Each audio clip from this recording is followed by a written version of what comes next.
नमस्कार दोस्तों, आज के इस वीडियो में हम बात करेंगे अडेनियम लीफ प्रूनिंग के ऊपर। दोस्तों, लीफ प्रूनिंग के ऊपर हमने और भी वीडियो बनाई हुई है, पर हमारे मित्रों का कुछ सवाल रहा है जिसके कारण हमें ये वीडियो बनानी पड़ रही है। तो सबसे पहली चीज़ है कि हमें जो है अडेनियम की लीफ प्रूनिंग कब करनी चाहिए। तो दोस्तों, ये समय सबसे अच्छा है। आज जो है 15 मई है और आप जो है आज की डेट में अगर लीफ प्रूनिंग करते हैं तो बहुत अच्छा रहता है। कहने का सीधा सा मतलब है कि आप लीफ प्रूनिंग करना चाहते हैं तो आपके पास जो है 15 मई से लेकर के और 15 जून तक का समय आपके पास रहता है, जो कि सबसे अच्छा है आपको लीफ प्रूनिंग करने के लिए। अगर आप चैनल पर पहली बार विजिट कर रहे हैं तो प्लीज़ सब्सक्राइब कर लीजिएगा और वीडियो पसंद आने पर लाइक ज़रूर कीजिएगा, कमेंट कीजिएगा यदि अगर आपके कोई सवाल रहते हैं तो मैं आपको बता रहा था कि लीफ प्रूनिंग जो है करने का सबसे अच्छा समय जो रहता है वो हमारे पास 15 मई से 15 जून तक का रहता है। इस समय अगर आप अपने अडेनियम की पत्तियों को प्रून कर देते हैं तो 10 से 15 दिन में, 15 दिन या 20 दिन मान लीजिए, मैक्सिमम 20 दिन में जो है अच्छे से पत्तियां निकल जाती हैं। और लीफ प्रूनिंग करने के लिए एक मेन चीज़ आपको ध्यान रखना है कि लीफ प्रूनिंग करते समय जो टूल यूज़ करेंगे उसको नया टूल रहे या सैनिटाइज़ किया हुआ रहे तो सबसे अच्छा रहता है। और साथ ही साथ में एक चीज़ और आपको बताना चाहूँगा कि आप जो है प्रूनिंग कभी भी कर सकते हैं, ठीक है, लेकिन ये जो समय मैंने बताया ये सबसे बेस्ट टाइम रहता है। और अभी कुछ लोग जो हैं कहते हैं कि अडेनियम की ब्रांच प्रूनिंग नहीं करनी चाहिए। दोस्तों, अडेनियम अरेबिकम की ब्रांच प्रूनिंग भी की जाती है, लेकिन वो एक स्टेज के बाद आपको जो है पहले अपने शेप को मेंटेन करना होता है। उसके बाद जो है उसका कैनोपी बनाने के लिए हम ब्रांच प्रूनिंग भी करते हैं अरेबिकम की। तो दोस्तों, मेरे पास बड़े प्लांट्स नहीं रहते हैं क्योंकि मैं छोटे प्लांट्स ही जो हैं रखता हूं अपने पास। तो अभी मैंने जो है करीब 2 या 3 बड़े प्लांट रखे हैं आपको यही दिखाने के लिए कि उनकी ब्रांच प्रूनिंग कब करी जाती है और कैसे करी जाती है। तो अभी हम बात करते हैं लीफ प्रूनिंग के ऊपर। लीफ प्रूनिंग किस प्लांट की करनी चाहिए? लीफ प्रूनिंग आपको जो है उस प्लांट की करनी चाहिए जिसकी आपको जो है शेप थोड़ी कॉम्पैक्ट चाहिए, मतलब कि जिसकी जो पत्तियां हैं, पत्तियों की इंटरनोडल गैप्स आपको कम चाहिए, मतलब कि ब्रांचेस ज़्यादा लंबी नहीं चाहिए। उन प्लांट्स की लीफ प्रूनिंग करनी चाहिए। अगर आपको ब्रांचेस लंबी लंबी चाहिए, कुछ ऐसे भी शौक होते हैं कि मुझे लंबी ब्रांचेस चाहिए, प्लांट में कॉर्डेक्स भी बड़ा हो, ब्रांचेस भी लंबी हो, तो उसमें आप लीफ प्रूनिंग मत कीजिए। लीफ प्रूनिंग करने से क्या होता है कि ब्रांचेस जो होती है ना, उनके बीच का इंटरनोडल गैप्स कम हो जाता है, वो ग्रोथ नहीं करता है, तो इस कारण से जो है ब्रांचेस शॉर्ट रह जाती हैं। और साथ ही साथ में ये चीज़ ध्यान रखिएगा कि अगर आपके पास मान लीजिए प्लांट में कई सारी ब्रांचेज, जैसे मेरे प्लांट में देखिए कई सारी ब्रांचेज हैं और आपको चाहिए कि सारी ब्रांचेस बराबर ही हाइट की रहें, तो आप उन ब्रांचेस को प्रून कर दीजिए जो कि लंबी हैं और उन ब्रांचेस को छोड़ दीजिए जो कि छोटी हैं।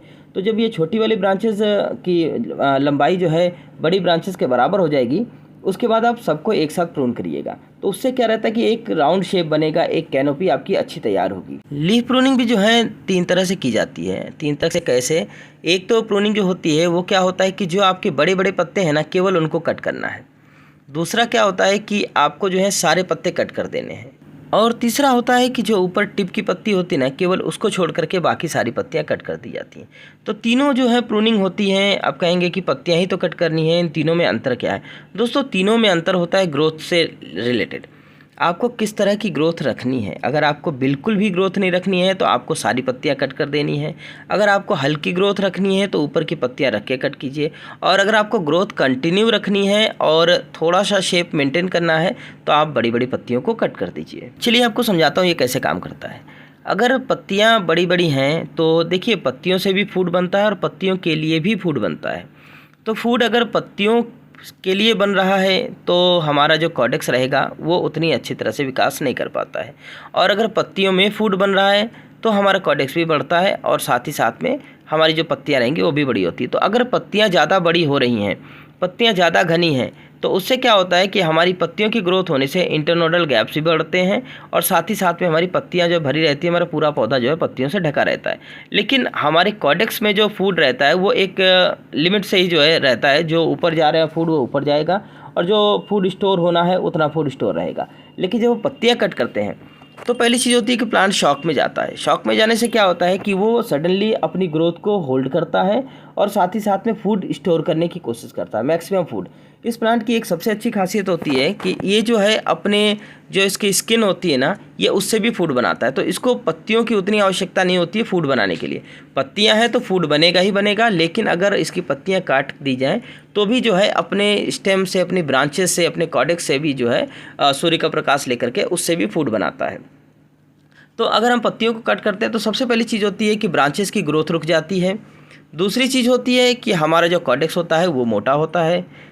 तीसरी चीज़ होती है कि हमारा जो प्लांट है उसकी जिस ब्रांच की हमको ग्रोथ चाहिए उसको रोक करके बाकी की हम प्रूनिंग करते हैं, तो हमारा प्लांट का जो शेप होता है वो इक्वल से मेंटेन होता है। अब देखिए यहाँ पर मैंने क्या किया है, सभी की पत्तियों को प्रून कर दिया है। तो लीफ प्रूनिंग का तरीका मैंने बता दिया। ये टोटली आपकी चॉइस पर डिपेंड करता है, आपको अपने प्लांट की ग्रोथ किस तरह की करानी है, उस तरह से आप जो है लीफ प्रूनिंग कर सकते हैं। अगर आपको लीफ प्रूनिंग करनी है तो कीजिए, नहीं करनी है तो न कीजिए। दोनों चीज़ें आपके ऊपर ही डिपेंड करती है कि आपको किस तरह का प्लांट चाहिए, तो उसी हिसाब से उसको जो है ट्रीट करना है। तो प्रूनिंग के बाद एक और सवाल आता है कि प्रूनिंग के बाद हम अपने प्लांट को क्या दें। तो प्रूनिंग के बाद हम सबसे पहला काम तो कर सकते हैं कि अपने प्लांट को 1261 NPK 1261 प्लस फंजीसाइड ये मिला करके आप जो हैं स्प्रे कर सकते हैं। एवरी 6 डे जो है अपने प्लांट पर स्प्रे कर सकते हैं। अगर आपके पास 1261 नहीं है तो आप केवल फंजीसाइड का भी स्प्रे कर सकते हैं। अदरवाइज़ अगर आपके पास फंजीसाइड भी नहीं है तो आपको किसी प्रकार की कोई भी चीज़ देने की ज़रूरत नहीं है। अगर आप इनको देते हैं तो आपके प्लांट के जो ग्रोथ में है उसमें थोड़ी सी हेल्प मिलती है, ब्रांचेस ज़्यादा निकलती हैं और साथ ही साथ में फंगस का खतरा कम हो जाता है।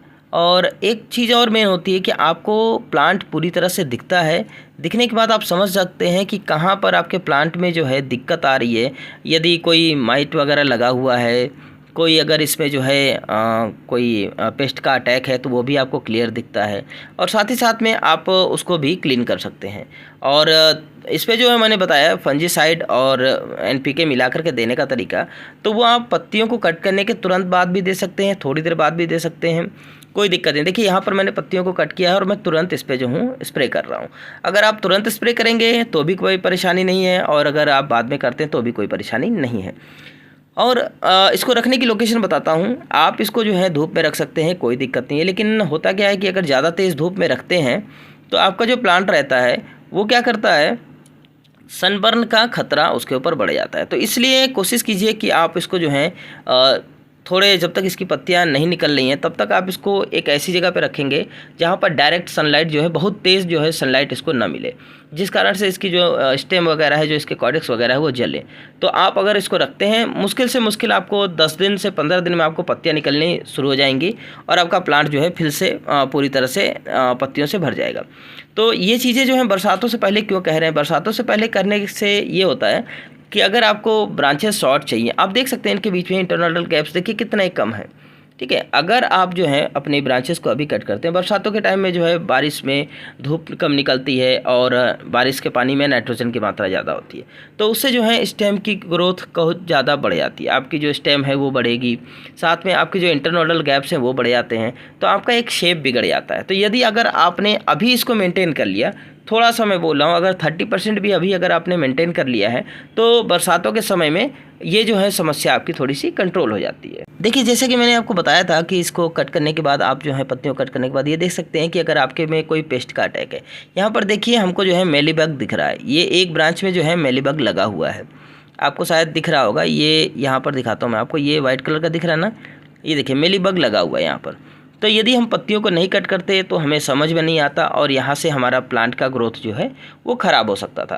तो देखिए ये भी एक फ़ायदा है जो मैंने बताया आपको, ये भी बहुत अच्छा फ़ायदा है कि अगर आप पत्तियों को कट करते हैं तो आपको एक बार देखने को मिल जाता है कि आपके पूरे प्लांट का क्या हाल है, कहाँ से नई जो है शूट निकल रहे हैं। अगर नए शूट निकल रहे हैं उनमें अगर धूप नहीं पड़ेगी, सूर्य का प्रकाश नहीं पड़ेगा तो वो ग्रोथ नहीं कर पाएंगे, छोटी सी रह जाएंगी। जैसे यहाँ पर ये छोटा वाला दिख रहा है ना, इसमें सूर्य का प्रकाश नहीं मिल रहा है, ये छोटा बना हुआ है। चलिए अब आपको एक मज़ेदार बात बताते हैं। ये देखिए मेरा एनाकोंडा वैरायटी का एक प्लांट है, अडेनियम का है, एनाकोंडा वैरायटी है जो कि लॉन्ग वैरायटी होती है, और इसने ग्रोथ इतनी तेज़ पकड़ी है कि ये झुका जा रहा है अपनी पत्तियों के वजन से। और हमारे यहाँ पर जो है हवा बहुत तेज़ चलती है, हमारे यहाँ क्या मतलब गर्मियों में तो हवा तेज़ चलती है, हवा तेज़ चलने के कारण दिन भर जो है इसके ऊपर तेज़ हवा पड़ती है और ये जो है एक तरफ झुक जाता है क्योंकि इसकी पत्तियों का वज़न ज़्यादा हो गया है और इसमें इंटरनोडल गैप्स बढ़े हैं। इसका मतलब है कि जो इसकी ब्रांच है वो अभी मजबूत नहीं हुई है। तो हम जो है इसकी पत्तियों को भी कट करेंगे। इसकी पत्तियों को कट करने से क्या रहेगा कि ये थोड़ा सा जो है हल्का हो जाएगा और अपनी ग्रोथ को जो है और ऊपर की तरफ बढ़ाएगा। ये देखिए यहाँ पर हमने इन पत्तियों को कट कर दिया है। यहाँ पर देखिए ऊपर की हमने पत्ती छोड़ी हुई है, ये देखिए टिप की पत्ती हमने छोड़ी हुई है और बाकी पत्तियों को हमने कट किया है। इससे क्या हुआ है कि हमारा प्लांट के ऊपर जो ओवरवेट पड़ रहा था, जो वजन ज़्यादा पड़ रहा था, वो अब नहीं पड़ेगा और हमारा प्लांट जो है सीधा ऊपर की तरफ ग्रो करेगा। तो अब हम इस पे जो है अगर चाहें तो एक स्टिक का सहारा देकर के भी जो है अपने प्लांट को सीधा कर सकते हैं। तो दोस्तों आज के लिए बस इतना ही था। आशा करता हूँ वीडियो पसंद आई है तो लाइक शेयर कीजिएगा, और क्वेरी है तो प्लीज़ कमेंट करके बताइएगा, और आप हमें कमेंट करते तो हमें बड़ा अच्छा लगता है। तो आज के लिए बस इतना ही था, फिर मिलते हैं किसी नए वीडियो में किसी नए टॉपिक के साथ। तब तक के लिए बाय बाय, टेक केयर।